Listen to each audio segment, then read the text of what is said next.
Welcome to Blank Tape. I'm Kurt. And I'm Anson, and this is Volume 1, Track 10, Lord of the Funyun's Rings and Mountain Dew. Recorded on Thursday, October 11th, 2018.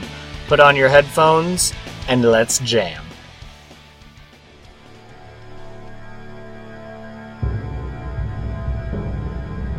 So, adventurers, you have scaled down 3 levels into the dungeon.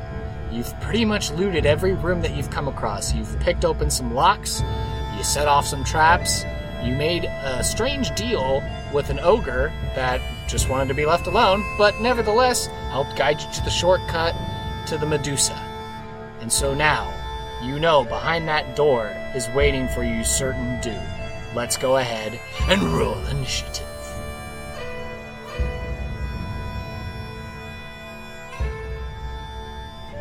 Well, Mr. Jablinski, how have you been? Been pretty good. I'm feeling pretty spooky because this is our Halloween 2018 episode. Woo! And hopefully we have some new artwork to go along with this episode, don't we? Yes, I think so. Do y'all usually do trick-or-treating? Do y'all have trick-or-treating where you are? Well, I live in an apartment, and I've noticed the last couple of years, even in San Angelo, living in apartment complexes treats Halloween a lot different. Or maybe Halloween's just changed since we've become 30, and that kids don't go around trick-or-treating at apartment complexes around Halloween, I guess? Yeah, when everyone's doing trunk-or-treats and stuff like that. Uh-huh. We currently are renting a house, and so last year we had some trick-or-treaters, which was a lot of fun, so I'm hoping we'll get some more again this year. What are you going to be this year? Oh gosh, last year I was, I kind of like, Elvia got me a Ravenclaw cape, and so I was kind of a Ravenclaw student, but the cape was, I think it was intended for like a middle school student because it was very short and kind of small. Oh. So I don't really have anything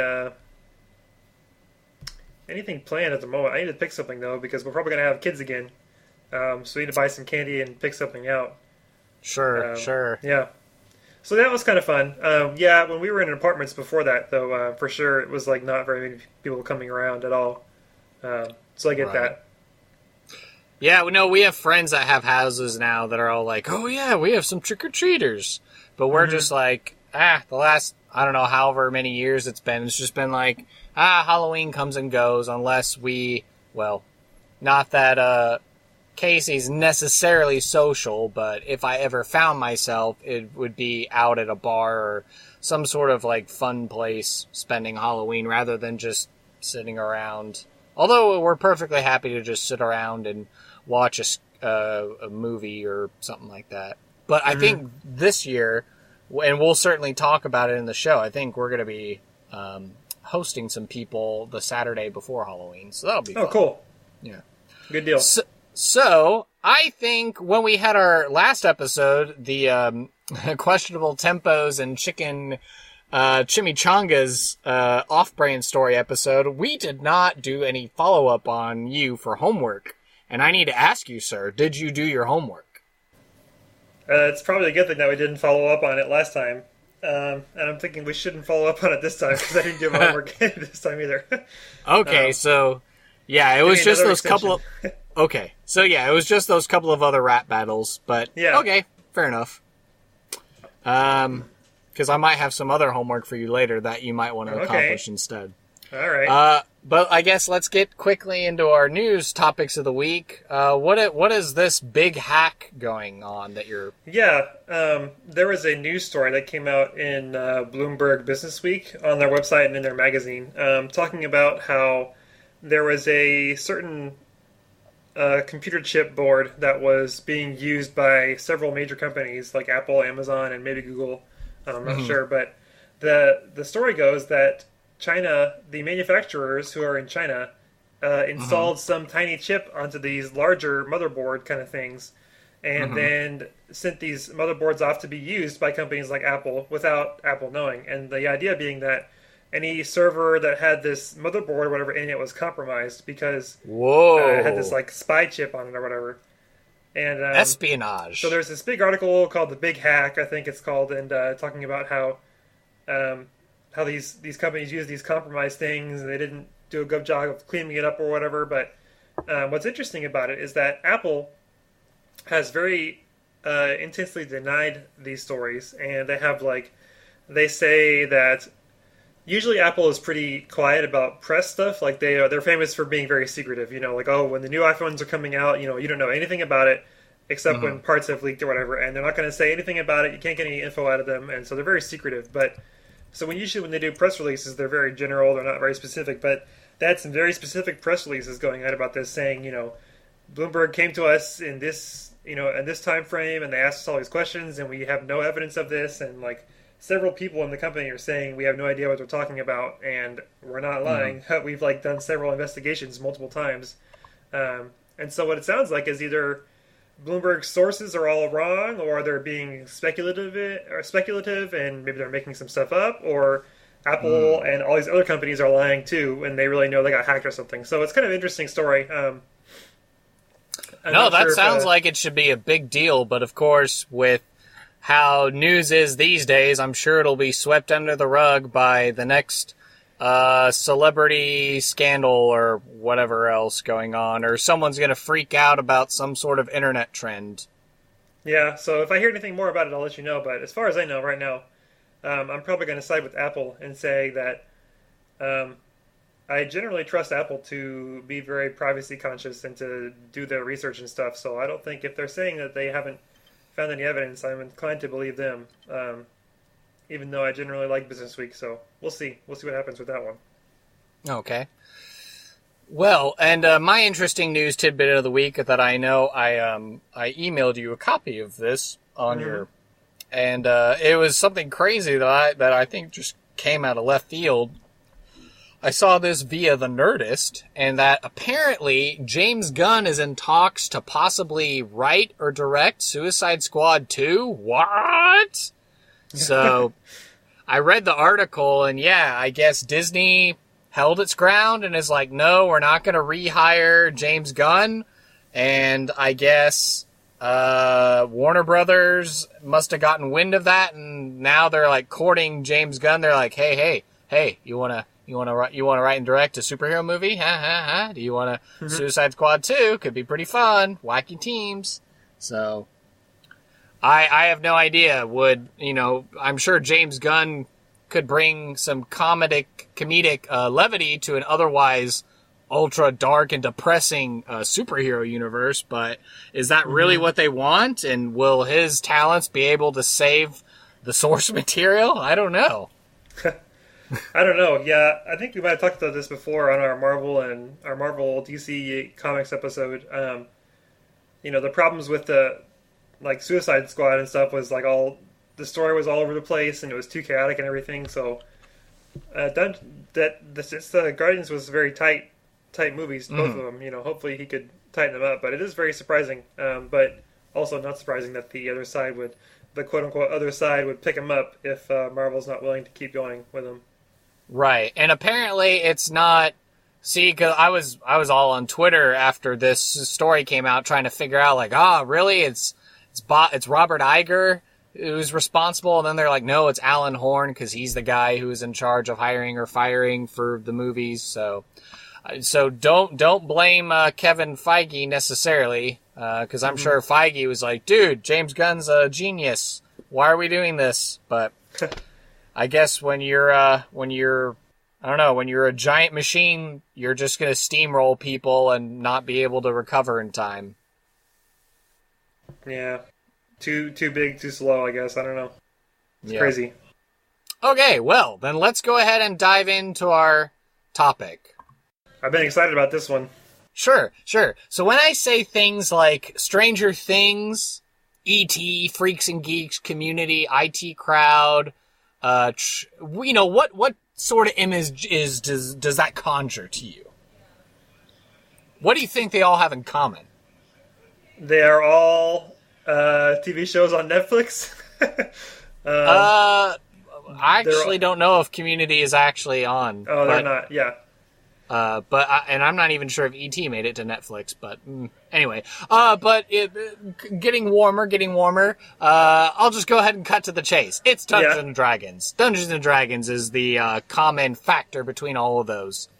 With shows like Stranger Things or Freaks and Geeks Community, these very nerd-centric shows, maybe 10 plus years ago would make an allusion to Dungeons and Dragons, and everyone would kind of laugh it off as some sort of trope, like, oh yeah, nerds are, they just play this weird game, they drink Mountain Dew, they eat Funyuns in their mom's basement, they put on wizard hats and try and summon Cthulhu, I know. But now with shows like Stranger Things, which is 80s nostalgia, and the mentioning of demogorgons, and, mind flayers, like these kinds of creatures, is starting to help bring back this resurgency of a game called Dungeons and Dragons. So do you know anything about this Dungeons and Dragons? What I know thanks to you, and thanks to these pop culture references you're mentioning. As I'm sure we'll get to, I've played with you a couple of times, but... you're the expert there. So, okay. So it's funny you call me an expert, because I know I'll probably be able to share this anecdote more. But my friend Zane, he is the guy who got me into Dungeons and Dragons in the first place, has told me whenever I've texted him asking for advice on things, he's just like, dude, you've surpassed me. Like, you're the master now. So it's kind of funny. But sure, we'll go ahead and dive in. So, brief history, because there would be so much to talk about, and I'm sure just the history itself could probably be its own origin, or its own whole podcast episode. But to kind of give you a brief synopsis, is human beings love social interaction, we love games, and in Europe, things called war games got very popular. And that turned into, like, Milton Bradley making their own kind of board games. And, I think they did, like, a Gettysburg one. And then, hobby shops would have, like, little pewter soldiers. And you'd recreate Napoleonic Wars. All this to say, as the hobby grew and grew, there was a guy named Dave Arneson who thought, it'd be really cool as if you could just be, like, one of the soldiers. Mm-hmm. And so... he took it to like a fantasy setting, and then working with another guy called Gary Gygax, the two of them together teamed up, and using a modified version of another game called Chainmail, and maybe cobbling some other things together, came up with this game that we now call Dungeons and Dragons, which, fun fact, was named by Gary Gygax's daughter. He had a list of names, and he was trying to think of something with alliteration, and his daughter was like, oh yeah, I like Dungeons and Dragons, that sounds fun. And that's how the name stuck. Cool. But yeah, so it started in the 70s with, out of this idea of wargaming and of strategy and wanting to kind of be an individual character in the story, rather than like, okay, well, I'm moving these armies and doing this. And especially in a fantasy setting, you could take on the role of a knight, or you could be a minstrel, or you could be a priest or something. Mm-hmm. And so that's where this idea began. And a lot of this I learned from a book that I heard about, and my dad ended up getting it for me one Christmas. The guy writes for Forbes. His name's David Ewalt. And he wrote this book called Of Dice and Men, the story of Dungeons and Dragons and the people who play it. It's a really good, comprehensive look of the hobby as a whole, which is where I got a lot of this information from. But it's really fascinating. It talks and goes through the whole history. And so this game kind of tapped into something creative, something fun about playing board games, getting together with your friends, and instead of, just playing, Sorry or Monopoly, now you could be, I'm actually a knight, and I'm going to go raid this dungeon, I'm going to go kill 5 orcs, I'm going to get a +2 sword, and now I'm super cool, So all that kind of slowly started building up, and now it's spawned into a whole cultural phenomenon now. And, you have guys like Matt Colville, who runs his own YouTube channel, who also, like David Ewalt's book, Matt Colville has at least 30 years worth of Dungeons & Dragons experience. And if you want to learn more and just find out cool history tidbits and stories and aspects of the game, I would recommend going to his YouTube page. Wizards of the Coast also has good information. There's another guy named Jim Murphy, Game Methuselah. He's also another oldie. He actually played original Dungeons & Dragons when it started up in Southern California, so he was one of the first to play the game. And then if you go to like Twitter accounts run by actual people from content creators that actually create the game and manage the game now, like Jeremy Crawford and Mike Merles. There's all kinds of people you could go talk to on the internet and find all kinds of stuff, but suffice it to say... Does that mean that Wizards of the Coast is in like the California coast? Is that what that means? I believe the West Coast is what it means, because Cool. they're actually based in the Seattle area, I believe. Oh, okay, I gotcha. Yeah, and Wizards of the Coast is now a subsidiary of Hasbro. So. Oh, okay. Yeah. You know what that means? What does that it means mean? we can have crossover My Little Pony games with our Dungeons and Dragons. I have been to the Madness comic book shop, and there is a RPG book for My Little Ponies that we were tempted to get Twinkles for her birthday. Yeah. So, but my wife has actually run a very modified game of Dungeons and Dragons for Twinkles, and Twinkles loves it. So I hope to continue to nurture that spirit of the game, so eventually she can hop in at our table and totally kick butt and stuff. Right on. As a reminder, Twinkles is Kurt's niece. Yes, correct. Yeah. That book sounds really cool. I might put that on my reading list. I'll have to check that out. Oh, yeah. And I know there's another book that's especially made for ladies. I bought it for my wife when we were just first dating. It came out around the time when the 4th edition came out, and it's called like a female sorcerer's guide to Dungeons and Dragons, and basically it's this lady's perspective on the game and stuff like that. It's a really cute, fun read. So if Elvie would be interested in reading something like that, it's a thin book. It's not like a textbook, but suffice it to say, this game started out with a company that Gary Gygax created called TSR, and they made a bunch of modules and some of those early editions of the games, and then eventually, as sometimes happens with companies, they go bankrupt, and that's where Wizards of the Coast comes into the picture. So they bought TSR, and they've helped to revitalize the franchise, and over the last 10, 20 years, the game has really picked up momentum. Cool. And so that's how it's become popular nowadays, and is widely used in mainstream pop culture's references and stuff. Mm-hmm. Cool. And yeah, so I know I'm just looking. I am trying to contain all my excitement and make sure that I'm being cohesive and going through all my notes. Yeah. So what is the game? You've been mentioning it, and there are these things called modules and a dungeon master. But what's the actual game like? What do you? Sure. Okay.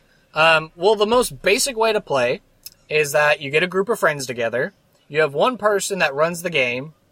He or she is called the Dungeon Master. They're kind of like the referee of the game. They're the narrator of the story. They control all the monsters or all the non-player characters that you meet in town and stuff. Whenever you go, whenever you go talk to the wizard in the tower, or you want to go check out the blacksmith shop, or if you heard about some crazy traveling caravan of gypsies and you want to go talk to them, that's who the Dungeon Master controls. And then everybody else around the table, they are a player character. Kind of like how you have modern games like Fallout and Skyrim and, some of these other games where you create your own character and you explore the world. That's what a player character is. And so you have your piece of paper in front of you that gives all your stats, that lets you know how good you are at what skills and how powerful and dexterous and all that good stuff. What sort of loot you can hope to find in the game. And then you just have different dice. You have pencils. Sometimes you have miniatures.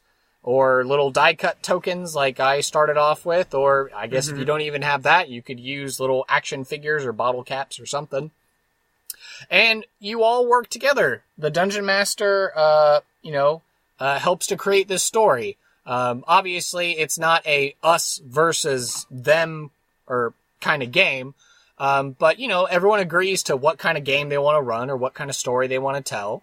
And then the Dungeon Master, if they're good, hopefully will try and elicit material from the players in the form of a backstory, or just, what kind of goals or things motivate them, or maybe even letting them thumb through the treasure section of the Dungeon Master's Guide and be like, oh, a Holy Avenger. That looks like a super cool sword that I want. Like, okay, well, it's going to take you a while to get there, but maybe we'll have some adventures on the way, and then you can eventually get a Holy Avenger. So, yeah, you play for a couple hours, and based on what you want to do, you roll to see what turn you go in order whenever you get to fighting, or if you're trying to sweet talk the barmaid, or if you're trying to pickpocket the guard. You'll sometimes roll the dice to see how well you do it based on if you're trained in it or not.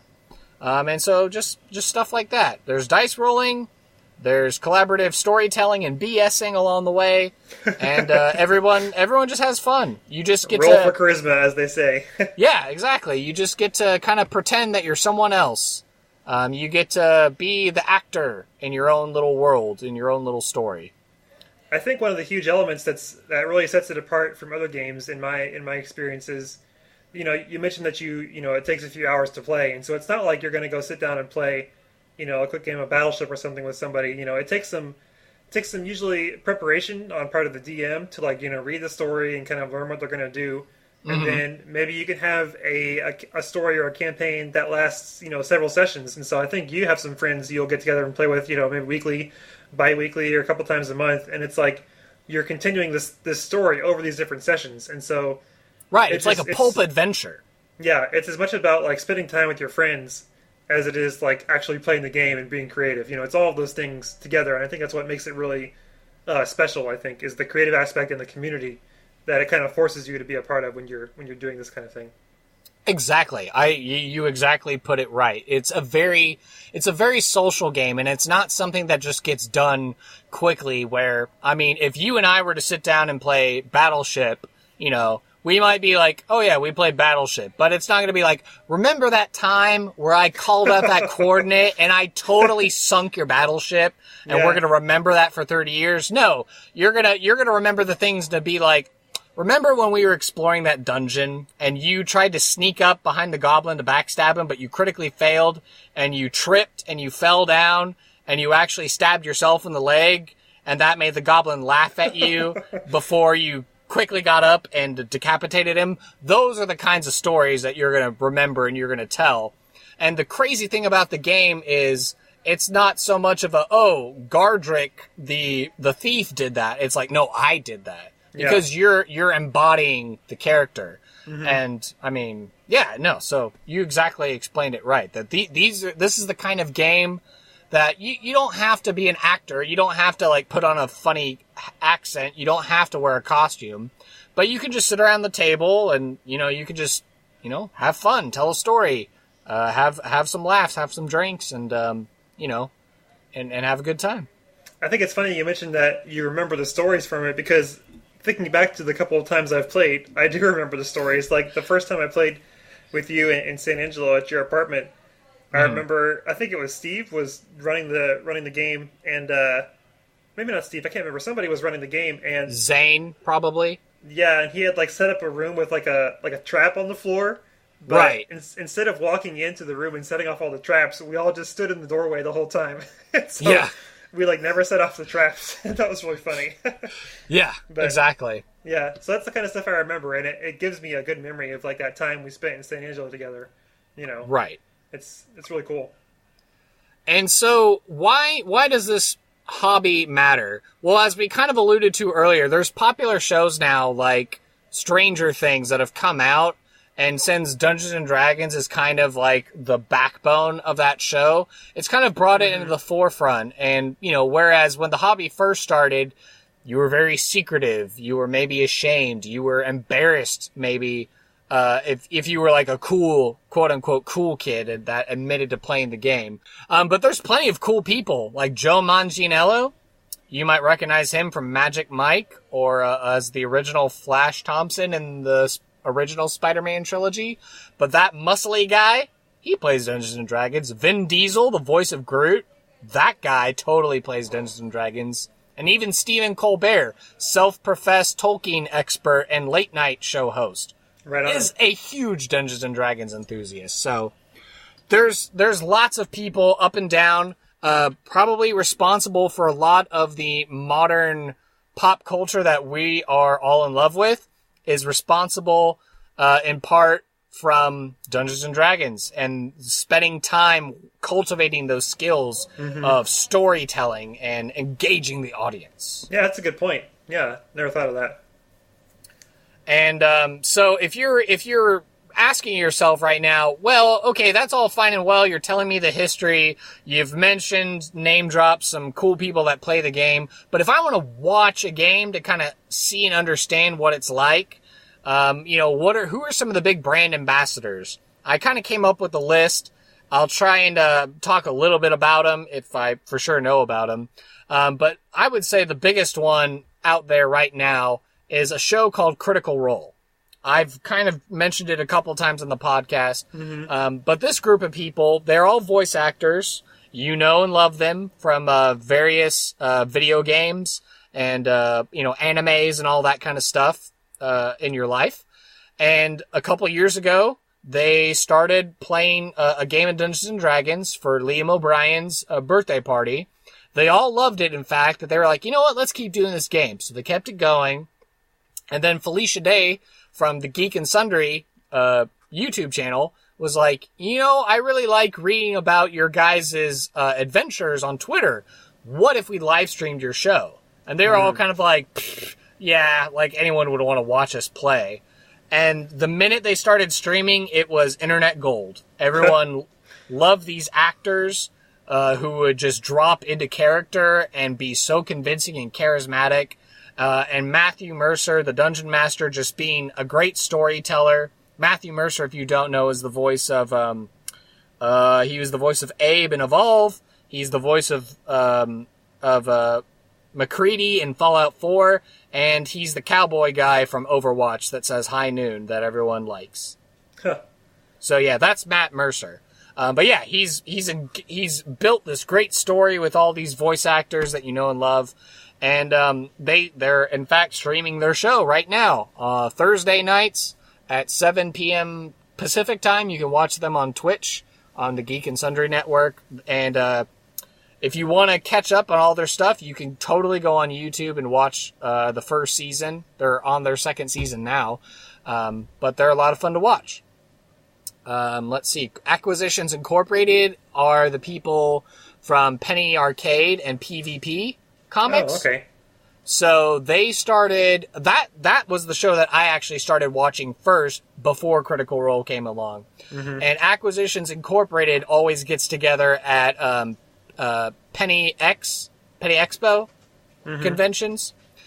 So it's like, you know, it's Mike Krahulik and Jerry Holkins, Scott Krahulik, and it used to be Will Wheaton and sometimes some other people, Morgan Webb and some of these other friends of theirs would show up in the show. But Chris Perkins, one of the guys from Wizards of the Coast, basically Dungeon Masters, a single session that lasts a couple of hours at this convention. It's a live event, live audience sort of thing. And they just get into some crazy hijinks. They're all goofy, and it's just totally nonsensical. It's a lot of fun to watch.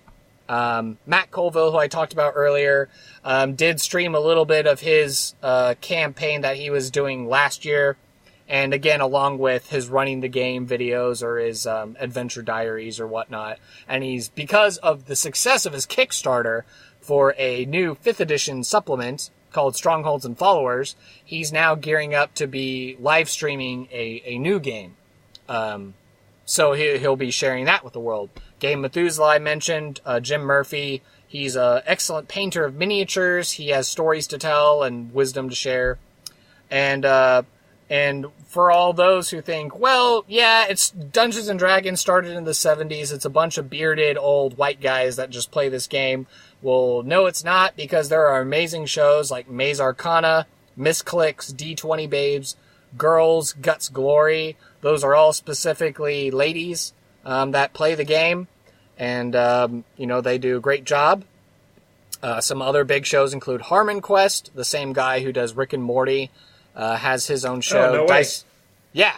They play an older version of Dungeons and Dragons, so it's just the dungeon master who rolls dice and kind of helps tell them what they do with their dice rolls and stuff. Huh.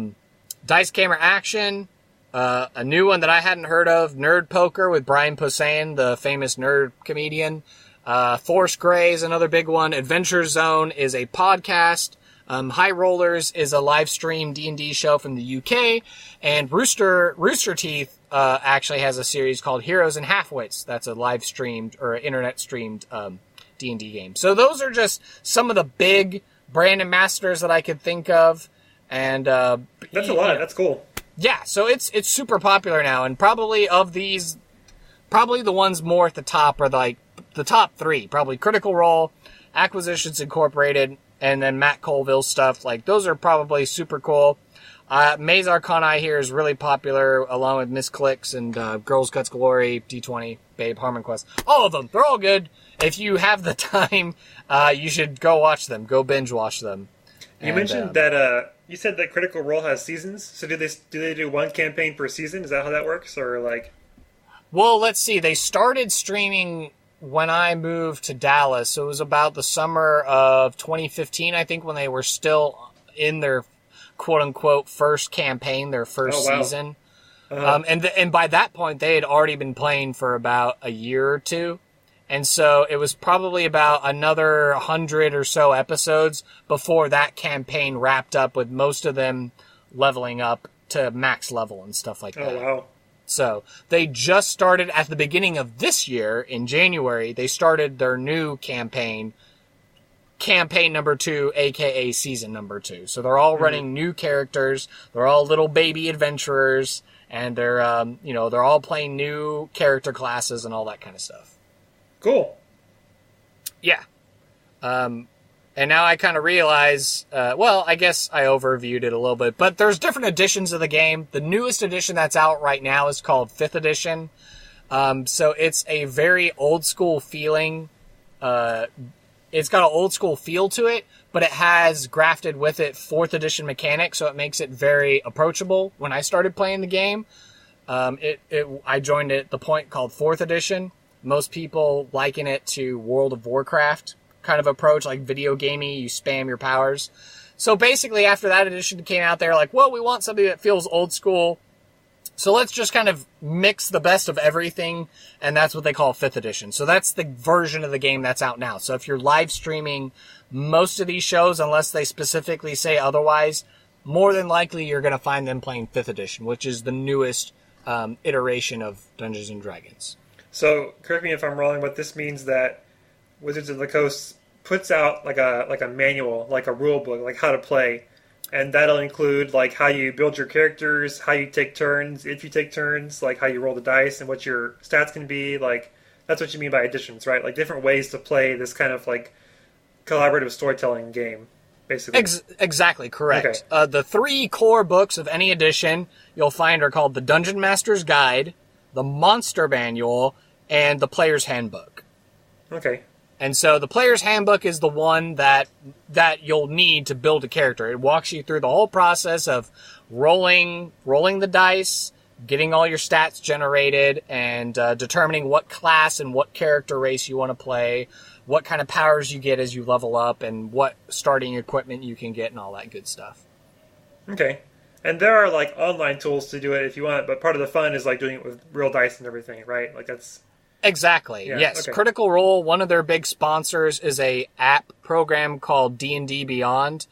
And so what that service offers, it can go onto your smartphone or onto your tablet. And if you pay the money, you basically get grafted on with the PDF versions of all those books. So that way, instead of having to thumb through a book and try and type it into the app, it just kind of imports it all as long as you pay the money to get access to the source material. But otherwise, if you just have a basic version of it, it'll still allow you to input all of your character sheet information.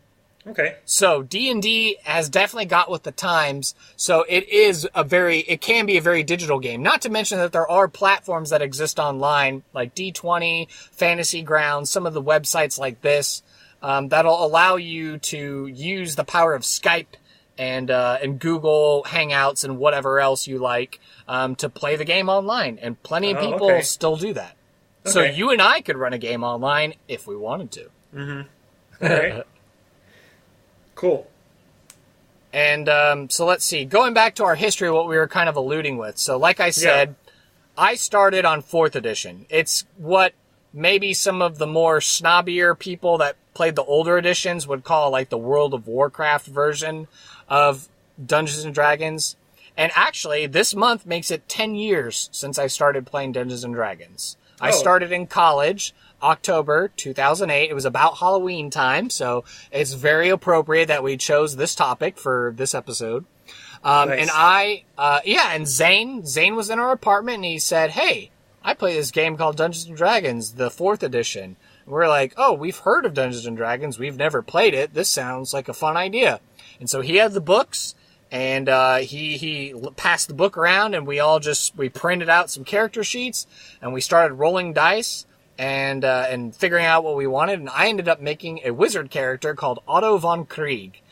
He was basically me, but a fantasy version of me. He went to Wizard Academy, and I kind of borrowed from the Fable game where his village had been wiped out, and so he was trying to get revenge on the bandits who had done him wrong. But I was a super cool wizard with mutton chops, and I went around with a dwarf named Horan, who was a cleric. Let's see, I believe Stephanie played an Eladrin rogue. Jacob was a dragonborn ranger, and he had a pet bear named Bob. So we all just had adventures. And then eventually I made another character in that same group of friends called Ragnarok, and he was a Sharmind psionic. 4th edition started adding a bunch of character races as time went on, and Sharminds are basically like intelligent, living, crystalline creatures, basically. They live in the astral plane, they're part of the living gate, and anyway, that's what they're all about. And currently, tomorrow, actually, I'll be playing some Dungeons & Dragons, and my friend Elizabeth runs that game, and in her game, I play a human blacksmith who became a barbarian, and his name is Brogan Howler, and he's very much modeled after Old Man Logan. Oh, okay. I like it. Yeah. And that's Logan is in Wolverine, right? Exactly, yes. Yeah, so, you know, his family brutally murdered, he goes into a berserker rage and kills everything, you know, that whole kind of thing. So yeah, when I first started playing D&D, there's lots of different ways you can approach the game and play it. Like, the way I run it now, I'm typically the dungeon master, whereas with Brogan, I'm actually a player character in that game. But when I first started playing, we would actually rotate dungeon masters. So someone would think up an adventure, and then they would be like, "Okay, guys, I have an adventure I'm ready to run." We'd be like, "Cool, you get to be the dungeon master this week." And we'd run through their adventure, we'd get our experience points, we'd level up, and then someone else would think of a good story idea, and then they would take over. And it was a lot of fun. It kind of kept the collaborative spirit going, since we were very loosely using the game world that Wizards of the Coast had built. The Nentir Vale is what it was called in the 4th edition. So we would just make up little towns of our whatever we wanted, and we would think of a whole adventure that would, center in that town. So we were always going from place to place. But I remember our adventuring company was called the Winter Contingency Trading Company. And we had... I like it. Well, yeah, that was very much borrowed from Halo Reach. It was because that was the name of a plant or something in the game, but we liked the name. Anyway, so yeah, we had fun adventures. We rotated DMs. That was the same campaign, the group of people that Casey joined up when we started dating. Well, I played a couple times, and she was just kind of like, okay, this is weird, you go do it. And then she started watching, was like, oh, that actually looks like fun. And then that's when she jumped in and she started playing a character that I tried to romance, but she didn't want anything to do with a wizard. So. Oh, yep. Bummer. So yeah, I continued to play 4th edition, and then I started running after, my original group started spreading out. Steve went off to graduate school in San Marcos, and, everyone started graduating or going on to different things. I ended up running 4th edition modules or published adventures from Wizards of the Coast for some of my fraternity brothers and some of my other friends that lived in San Angelo. And it wasn't until right before I graduated from graduate school when 5th edition started coming out that I started the transition over to the 5th edition. And so now, having moved to Dallas, I exclusively run 5th edition setting. And how hard is it to learn the new rules? Does that take a long time, or like? No, actually, it didn't take me very long since I was kind of familiar with how 4th edition worked. And like I said, it was 4th edition was, I think the analogy to World of Warcraft is accurate because there's lots of number crunching involved, or you would have you'd have cards in front of you that would detail whether you had an at-will action, an encounter action, which is something you could do once per battle, or a daily action, which is something you could only do once a day. And so, like I said, with 5th edition, it tried to bring it more old school, but it also tried to simplify everything like they did in 4th edition. So I think it was very easy for me to pick up 5th edition because there was a lot of groundwork that was still there, but then they made everything easy. So instead of being like, oh, instead of you being like, okay, well, I'm a ranger and this is my favorite terrain, so that means I get a +5 whenever I make an attack. Now it's just like, oh, you're a ranger, your favorite terrain's a forest. Well, now you have advantage on survival checks, which that just means you roll 2 d20s, you take the higher of the two. If you have disadvantage, it means you roll 2 d20s, you take the lower of the two. So the disadvantage advantage system has helped to simplify things a lot. So you're not having to be like, wait, do I add +2 or do I add +5 or something like that? And what you're saying, the Ds are D20 means a 20-sided die. So if you're the element of chance that's involved is you're going to try to do an action in the game, and then you roll a die to see how well you succeed or not. Right? That's the idea. Yes. Okay. Although, interestingly enough, Matt Colville just shared a new video on his channel about fudging dice rolls, which is something that can happen behind a dungeon master's protective screen, so you can't cheat and look at his notes and what monsters are coming up next or what traps are in the dungeon. But he made a whole topic about fudging dice rolls and actually the whole idea of chance with dice, and he made a very strong argument about how dice represent the future, but as a dungeon master, you're also trying to curtail the experience, so you do have to have some flexibility with dice rolls, because you don't want to ruin everyone's fun and be like, look, I'm sorry, I can't roll anything below a 19 tonight, so you guys are just going to be dead by the end of the night, or, or the monsters can't roll anything more than a 5, so that it becomes too easy for the player characters. So yeah, there's a bit of improvisation, a little bit of flexibility on the dungeon master's part when it comes to curtailing that storytelling experience. Cool. So yeah, I know you kind of alluded to it earlier, but do you remember any more about your character that you played in San Angelo when you came to visit? I found the name. It was Scheherazade, and you were what was called a Deva, which is the race. You were kind of like a mortalized angel, I guess. I don't remember what your class was or how you ended up in our adventure, but do you remember anything? I have the papers somewhere. But yeah, I remember we sat down in your apartment and printed off the sheets for me, and I picked Scheherazade because it's a cool piece, and I wanted to make sure we had a nice, diverse party, so I picked a female character. Yeah, and what was that like? Because that is something you could do. In my game that I'm going to be playing tomorrow, one of the couples that we play with, Charles and Elise, they actually play the opposite sex that they are. So the wife, Elise, plays a dude named Eli, a male elf named Eli. And then the husband, Charles, he plays a female human cleric named Charlotte. So it's kind of funny. So you have to remember, like, oh, Charles is playing a girl character, and then Elise, she's playing a dude character. So it's kind of funny. Yeah. I thought it was fine. I didn't think really anything of it. Yeah. Yeah, and it's totally fine. I know, for example, on the Critical Role show this season, Sam Riegel, the voice actor, Sam Riegel actually plays a female character, a female goblin character named Not the Brave. And she is a rogue, and she's got sticky fingers, and she's a booze hound, and she's also a very motherly figure to Caleb Widowgast, who is the wizard character played by Liam O'Brien this season. So, very interesting dynamic. They're both Liam and Sam are best friends, so it's kind of interesting seeing, Sam playing this sort of motherly goblin character, and then Liam's kind of using this German accent to play a human wizard character.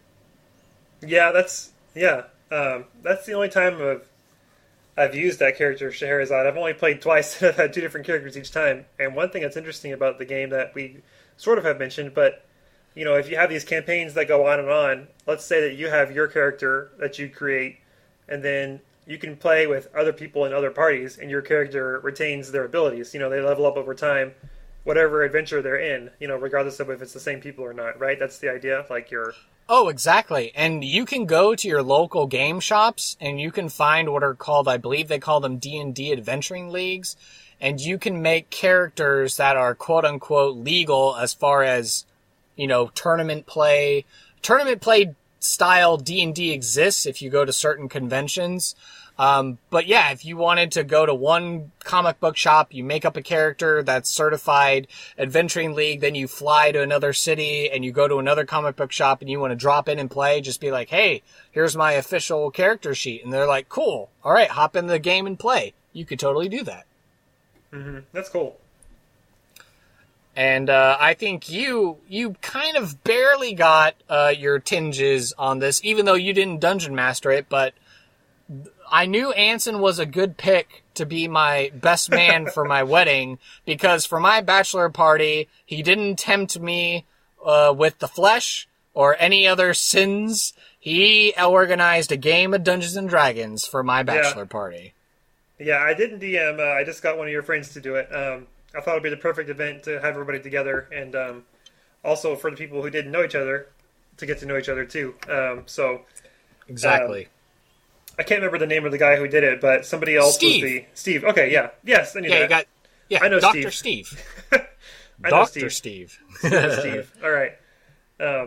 So he had when you have a campaign that just lasts for one session, I think you call it a one shot. Mm-hmm. And so correct. He had a spare one shot that he had either prepared or used earlier or something, and so he thought it would be a good fit. So he kind of ran that for us that night, and so we all built. We had the whole night to ourselves, so we built new characters, and then we ran through the mission and everything. And that cool. took. The character creation alone took a while, and so definitely a lesson that I would take from that is if I ever get it asked to organize a D&D one-shot for a bachelor party, I'm just going to pre-make some characters and then just hand them out and be like, you're playing this character, so that way you can dive into the adventures sooner. Mm-hmm. But we had a lot of fun. Steve adapted Chinese history, so we were playing human characters. Yeah. But we were kind of like in a fantasy China in one of the dynasties, and we were all trying to... I think we were trying to gain the favor of one of the generals, right? And so we had to infiltrate a rogue general or something's camp. Yeah, I remember us sneaking around and talking to people at the camp.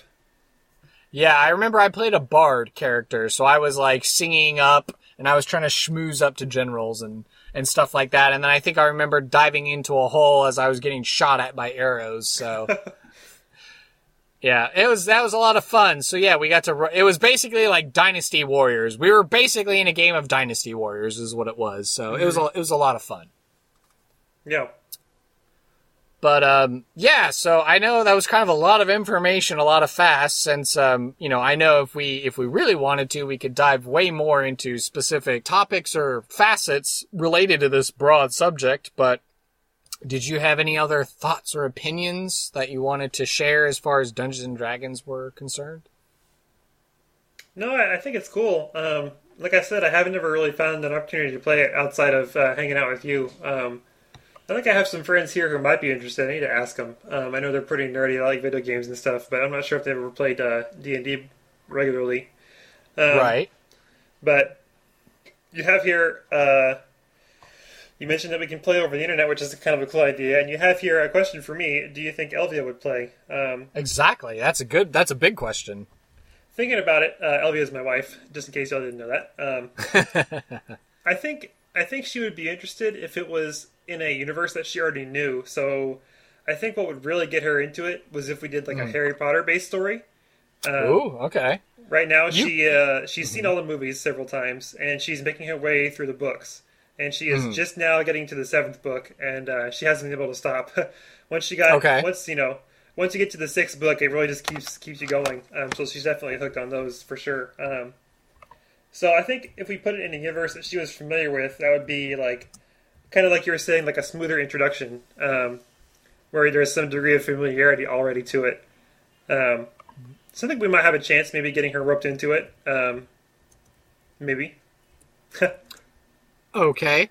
While you were explaining, I was trying to do just a basic internet search, and of course, with the internet and the Dungeons and Dragons community and the homebrew community that exists, there's plenty of mods or ways that you can modify or alter the game to kind of curtail to the experience you're looking for. Mm-hmm. So I was trying to see if there was actually any published tabletop role-playing game versions of Harry Potter. I'm not quite seeing it, although I am seeing... Oh, there was some big news that came out recently about a Harry Potter RPG video game.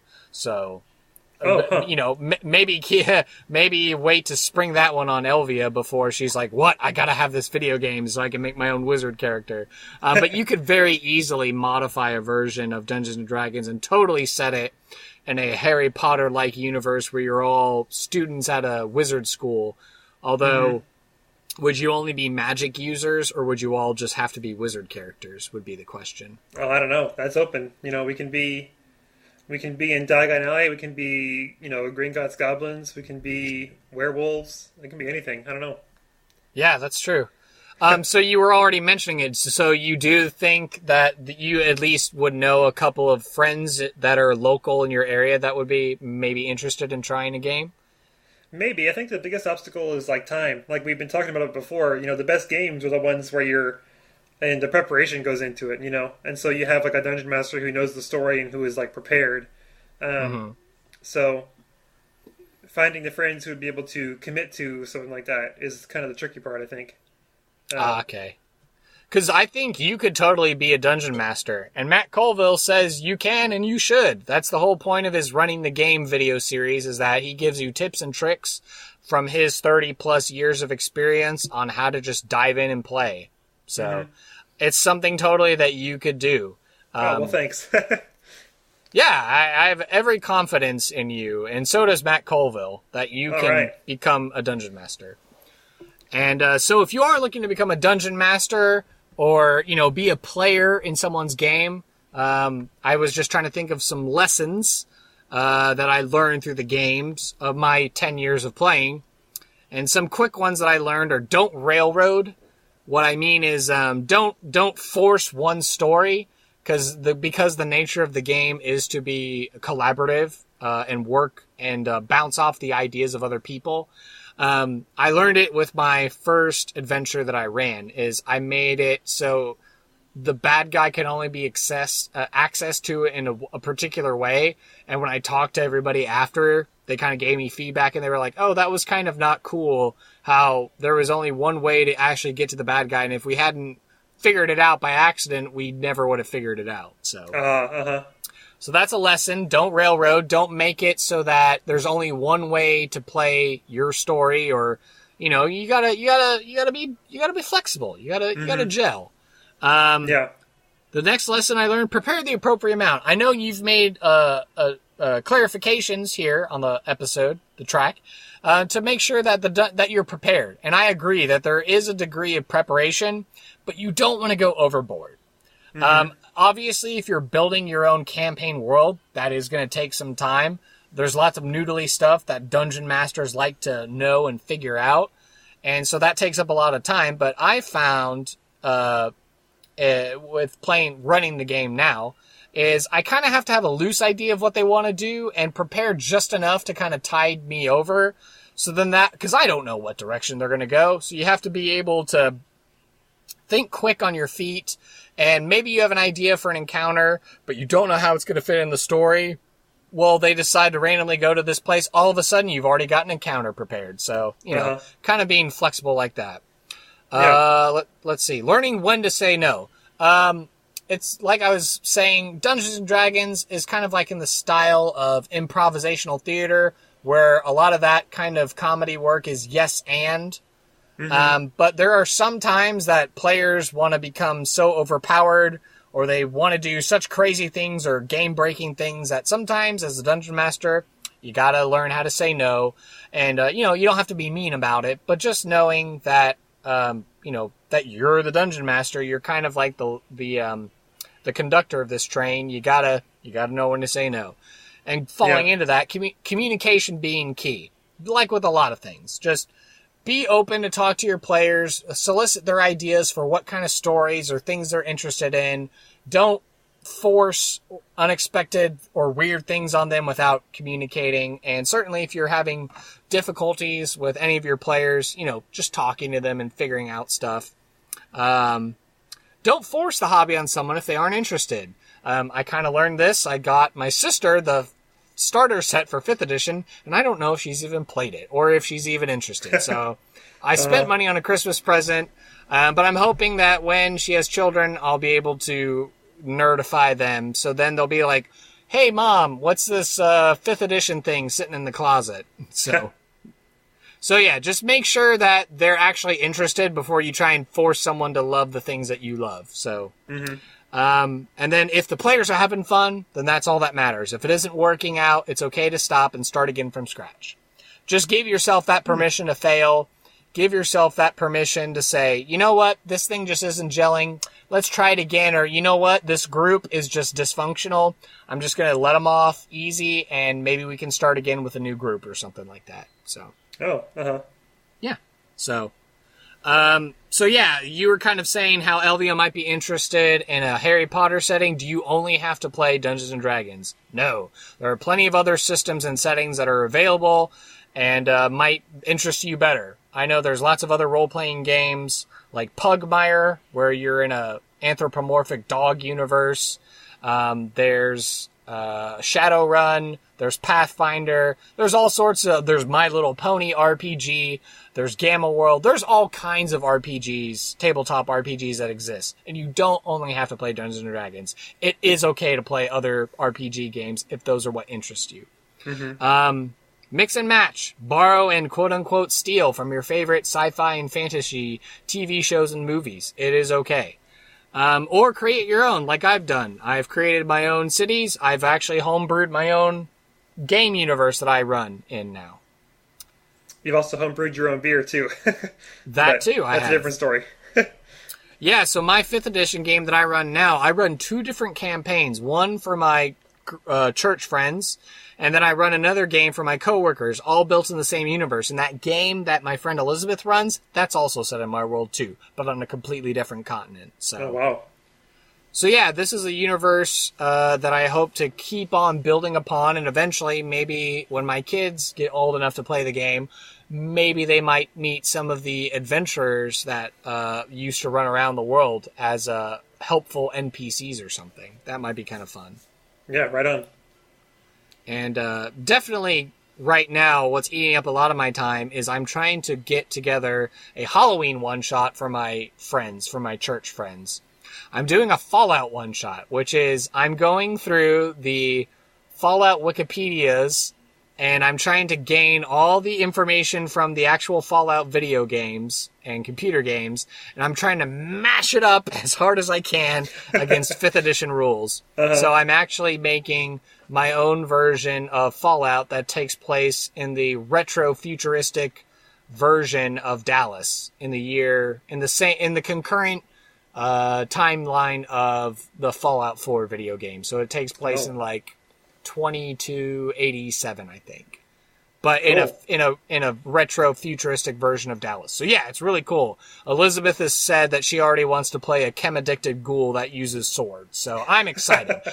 I have no idea who's going to be robots or super mutants or what, but I'm excited. So right now I'm trying to just make all the weapons and all the equipment and all the other noodly things to make it work. But yeah, so yeah, what do you think in conclusion? A homework assignment that I could assign you would be to try to get Elvia to maybe watch one of those shows, like a episode of Critical Role or something, or maybe go find a local game and just kind of be an audience member. It's okay to watch a game, and maybe just ask her if she'd like it, and then if she's comfortable, or you find your CrossFit buddies that are interested in playing a game, then run a game.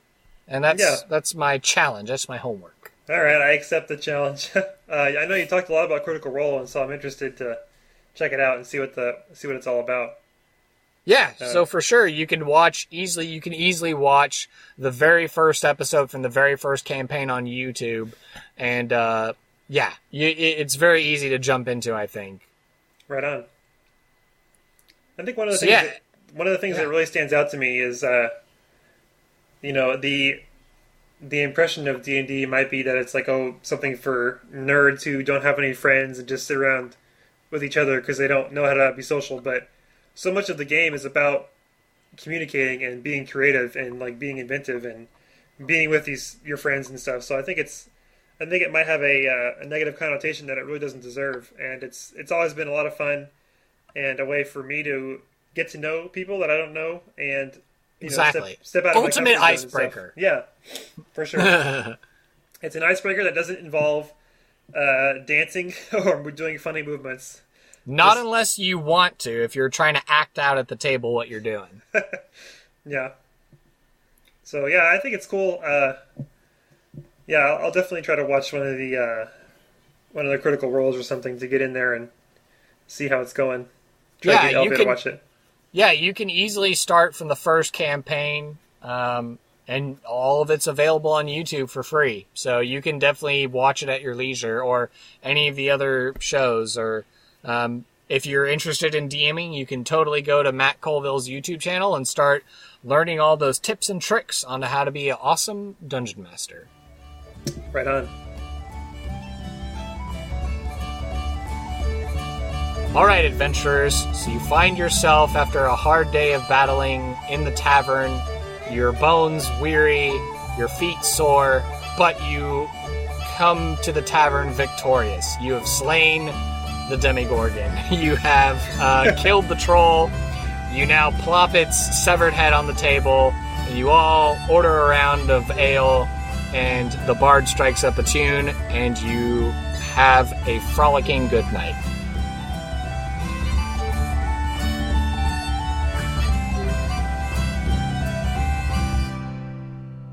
Special thanks to Kevin MacLeod for the royalty-free music we used during the special intro and outro for this episode. That was Fiddles McGinty you heard just now, and the intro was a piece called Moorland. You can find all of his royalty-free music online at incompetech.com. That's INCOMPETECH.com.